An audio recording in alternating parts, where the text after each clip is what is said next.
يتحدثون اللغة الفرنسية؟ ومن هو القائد الفرنسي الذي اهتم باللغة الفرنسية في مصر؟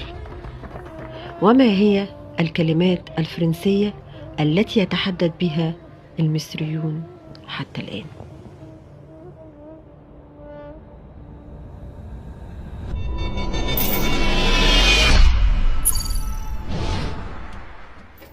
بسبب موقع مصر المتميز كان في بلاد طمعانة فيها، وكان في أكبر دولتين كانوا بيتنافسوا عليها اللي هي إنجلترا وفرنسا.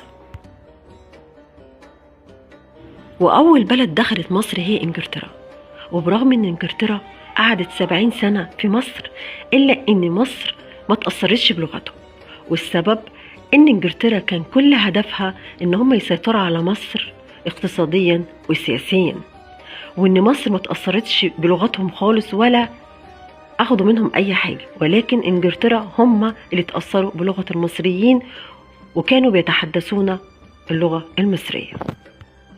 لما دخلت الحملة الفرنسية مصر، نابليون بونابرت كان معاه أكتر من 100 عالم ومهندسين وفنانين، وكان كل هدف الفرنسيين هم يسيطروا على مصر ثقافيا ويغير المناهج للغة الفرنسية.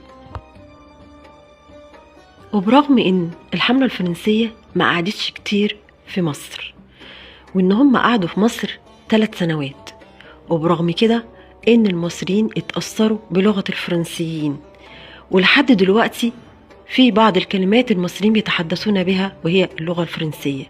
وهذه الكلمات هي بون بون معناها بونبوني، أسانسير وهي أسانسير،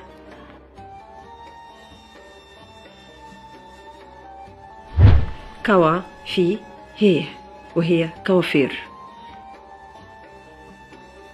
بالكونا وهي بلكونة،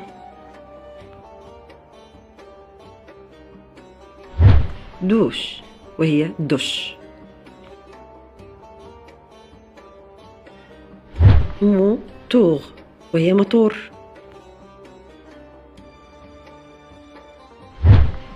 سي شوار وهي معناها سيشوار. وكلمات كتيرة قوي زي بانتولون وجيب وغيرها من الكلمات الفرنسية المصرية.